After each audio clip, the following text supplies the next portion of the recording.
Salut à toi, j'espère que tu vas bien et bienvenue dans ce nouvel épisode de la série sur Symblog, le blog créé de A à Z avec Symfony. Aujourd'hui, ce qu'on va faire, c'est qu'on va tout simplement mettre en place les différents tests pour valider du coup notre fonctionnalité connexion et même du coup celle de déconnexion. Bien sûr, c'est des choses qui viendront se compléter dans le futur, d'un point de vue fonctionnalité concernant l'utilisateur, que ce soit l'édition du profil, etc.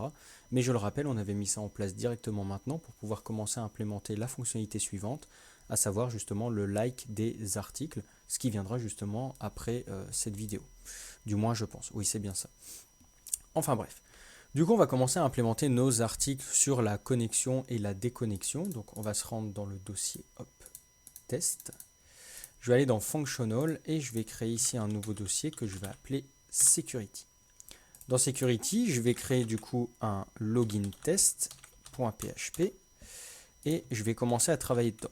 Je vais faire les balises PHP, un petit namespace, donc ça va être app test functional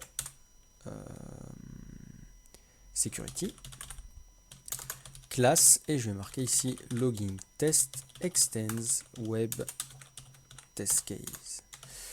Une fois que j'ai ça, je vais pouvoir créer mon premier test et mon premier test, ça va être justement de tester que le système de login fonctionne correctement. Donc pour ça, on va prendre un utilisateur qu'on connaît, mais avant ça, on va commencer à travailler. Donc on va créer ici le client, donc avec la méthode static create client. Une fois qu'on a fait ça, on va récupérer l'URL générateur pour faire quelque chose de propre. Donc pour ça, on va utiliser justement le client. On va récupérer ici le container et du container, on va récupérer justement le routeur.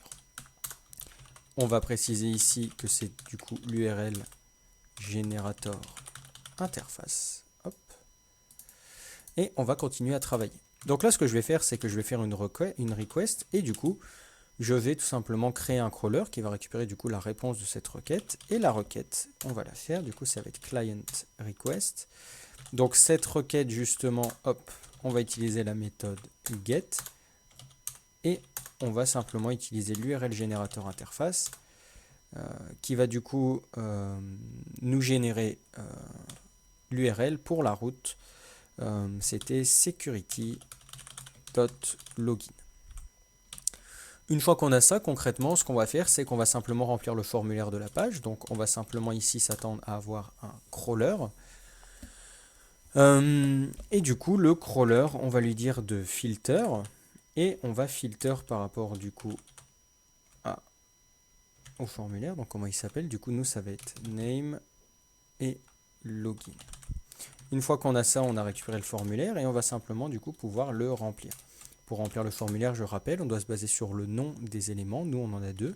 On a username et on a... Alors, je vais juste regarder quelque chose.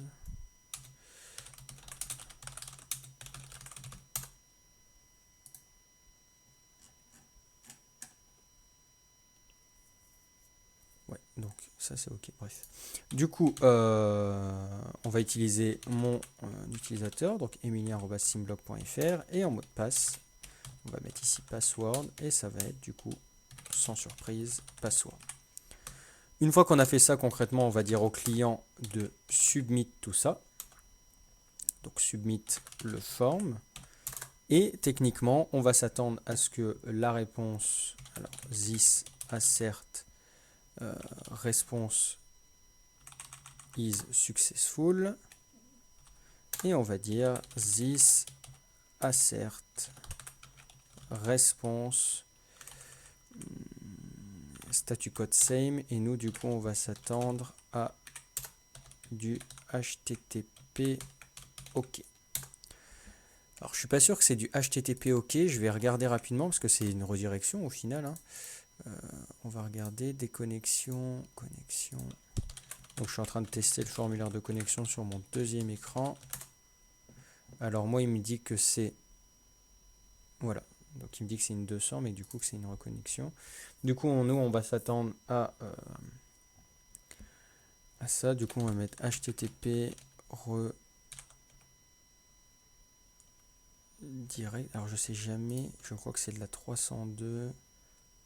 HTTP form. Voilà, c'est ça le nom. Je m'en souviens jamais. Donc on va mettre ici que c'est du HTTP found. Ensuite, on va lui dire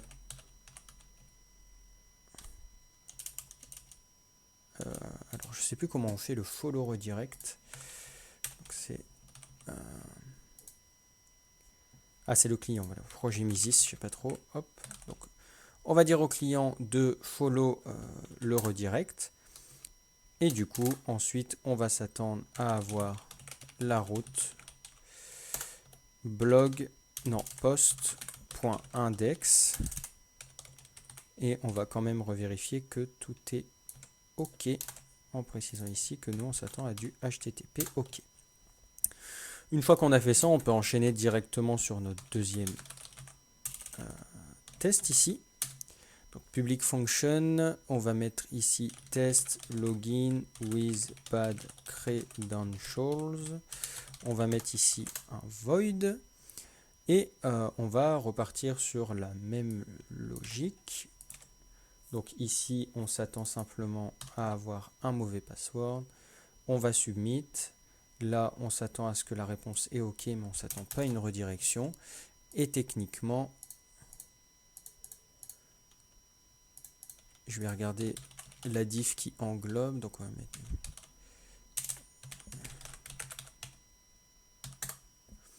Et la diff qui englobe l'erreur pour l'instant, elle n'a pas de nom, donc on va lui en donner un. Template, pages, security login, et lui, ça va être div, class, égale, error, login. Donc là, ce qu'on va faire, c'est qu'on va tout simplement dire ici, alors techniquement, c'est une redirection aussi, hein. On va rester sur ça. On va simplement changer ça. Et ici, on va dire this assert selector exist. Donc là, nous, on veut récupérer une div qui a la classe error, mais qui a également la classe div, la classe login, pardon. Et on va du coup aussi faire un assert selector text contain. Donc on va remettre exactement le même selector. Et nous, on va lui dire qu'il doit contenir un valide credentials. Une fois qu'on a fait ça, on peut directement enchaîner sur le test de déconnexion. Donc, ce qu'on peut faire, c'est test logout works void.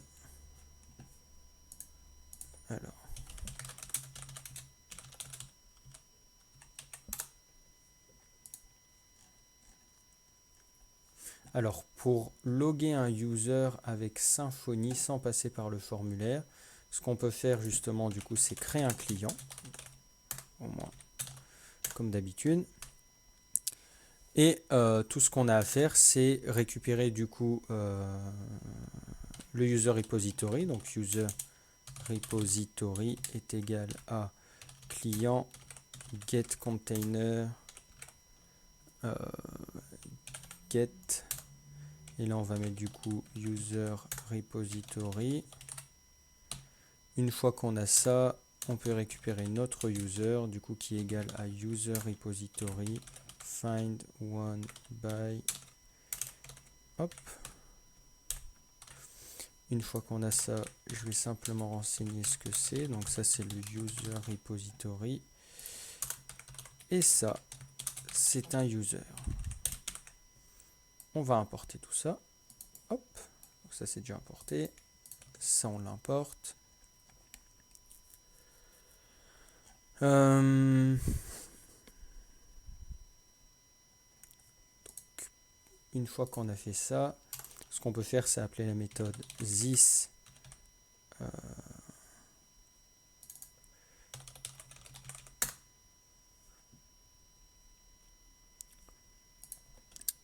login user. Alors c'est client, pardon, client login user. On va lui donner l'utilisateur. Et ensuite, ce qu'on peut faire, c'est tout simplement hop, reprendre ça. On va mettre ça plus haut.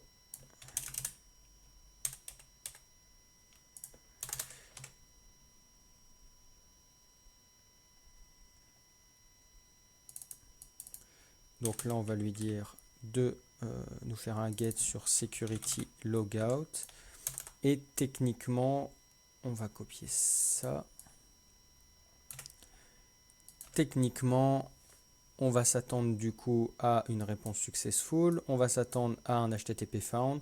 On va s'attendre à un redirect. Et nous, il va nous rediriger vers la page d'accueil. Donc post.index. Et on va vérifier si tout est bon. Pour vérifier que nos tests fonctionnent, on va faire un petit make test ici. Et on va voir si ce que j'ai fait fonctionne. Donc là, il me dit qu'il y a 3 erreurs. Alors le logout, alors il n'y a rien qui fonctionne. C'est pas très grave. Donc là, il me dit fail asserting in the response is successful. HTTP 302 found. Redirecting. Alors login test 33. Alors 33.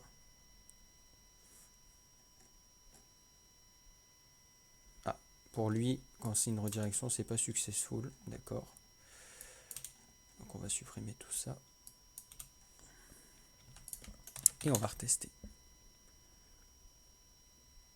Une fois qu'on a ça, tout est passé. Donc on a bien ici pour login, login works, login with bad credentials et logout works. Donc techniquement pour cette vidéo, c'est tout ce que je voulais te montrer. Simplement, j'aimerais qu'on fasse du coup le test du Remember Me dans une autre vidéo parce que ça va être quelque chose d'un petit peu plus complexe avec des nouvelles notions, genre par exemple comment récupérer le cookie au sein des tests pour voir du coup si on est bon. Donc moi c'est tout ce que je voulais te montrer pour cette vidéo, du coup pour la vidéo des tests concernant le login et le logout. Si ça t'a plu, n'hésite pas à liker, n'hésite pas à partager, n'hésite pas à me laisser ton avis en commentaire ou simplement si tu as une question. N'hésite pas également à t'abonner, que ce soit pour suivre la suite de la série ou même pour suivre la chaîne YouTube de manière plus globale. Je te dis à la prochaine dans la prochaine vidéo et on testera ensemble du coup le système de Remember Me. Salut!